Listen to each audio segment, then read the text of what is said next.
Thank you so much for agreeing to do this interview with me today. Just to reiterate, my name is Annie, and I created Sustainability Beyond the Lab to showcase sustainable innovations as well as why these technologies aren't as widespread as you would think they would be. So, could you please give sort of a brief introduction on yourself as well as your work, especially in LEAP as well as MIT's Microphotonics Center? Sure thing. Hi, nice to meet you, Annie. Nice to meet And good job, first of all, for a high school student to be doing this. Very you. nice work. So about myself, my name is Anu Agarwal, and I'm a principal research scientist in the Materials Research Lab at MIT, part of the MIT Microphotonics Center, and also part of the LEAP, which is a lab for education and application prototypes, which is located in MIT. So our research basically consists of trying to accomplish um, energy, I would say energy efficient options for communication of data in data centers. So how can we make data centers more energy efficient?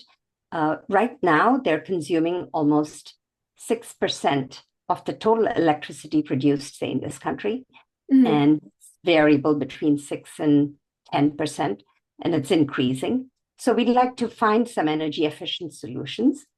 So that's something that we're doing using integrated photonics, using co-packaged optics as a solution. On the other side, we're also working with photonics again, integrated photonics, trying to build sensors that can detect, say, methane gas and other pollutants in the environment using mid-IR on-chip photonics. So those are the two sides that we are Yeah, currently working on. yeah. For your research, is there any particular problem that it's trying to solve or any direction? Definitely trying to make the data center more energy efficient Mhm. requires some thought.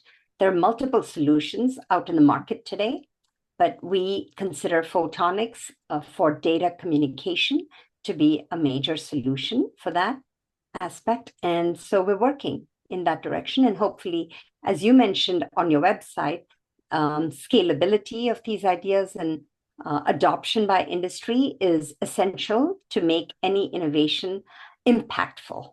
Yeah. Are there any current projects that you're very excited about or anything unique that you're working on?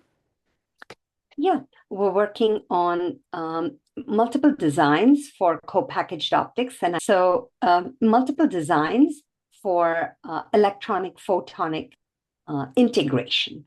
So, as you know, any chip, let's say a system in a data center has electronics and photonics driving it. We need to make sure that they work in sync with each other. So we're trying to develop photonics that is not standalone by itself, but it can also fit in along with the electronics that exist. Mhm. So that is something exciting that we're trying to Yeah. accomplish. My website is kind of focused on as well scale up as well as these sustainable technologies.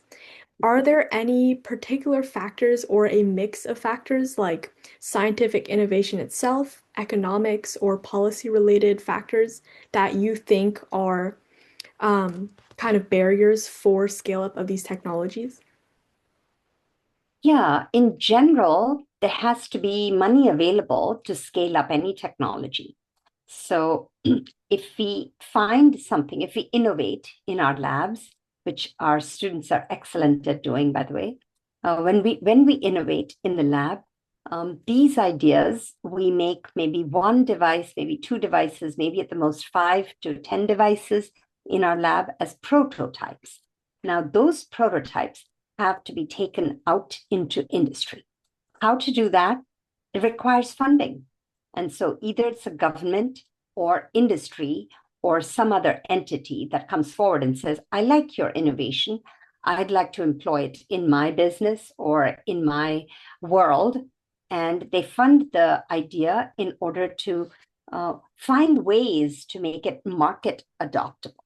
Hmm. Because for the market to adopt something, you have to be able to make thousands and thousands of these devices or components or systems, and they have to be reliable in the real world. You have to make sure that you test for repeatability, reliability, and performance, regular metrics, whatever metrics those are.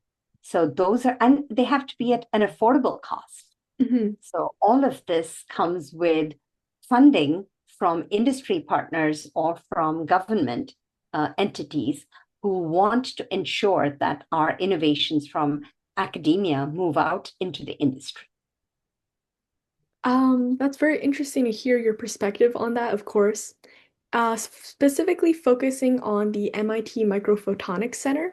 I heard MIT is more is academia, so it's a little bit more fundamental focused. Would you say that's the same with the MIT Microphotonics Center, or is there also a focus on research and development? All of the above. So we do fundamental research, but we also like to take the fundamental ideas that we learn about and put it to practical use. Hmm. So we do both at the Microphotonics Center. We try to come up with innovations in physics, material science, and electrical engineering. And then we try to wrap it up together and build a product out of it. Not exactly a product, I would say prototype that Hmm. can be productivized. Yeah. And then last question, is there anything during the interview that we didn't get a chance to talk about, or anything specific that you think is important for people to know about sustainable technologies or your work in general? I'd love to know how we can reach audiences like you. You're making the effort to reach us, but how can we reach Mhm. youngsters like Yeah, you to show definitely. what it means to have a world or a better planet that needs to be sustainable, both materials, less toxic chemicals, more innovation towards making the planet more sustainable? How do we reach out to students like you? What's the best mode? Hmm. Yeah, I love that perspective on reaching like teenagers, people my age, of course. And I would love to thank you again for taking time to do this interview. It was very interesting hearing about your research as well as your perspective. Super. Thank you again, Annie. Can stop.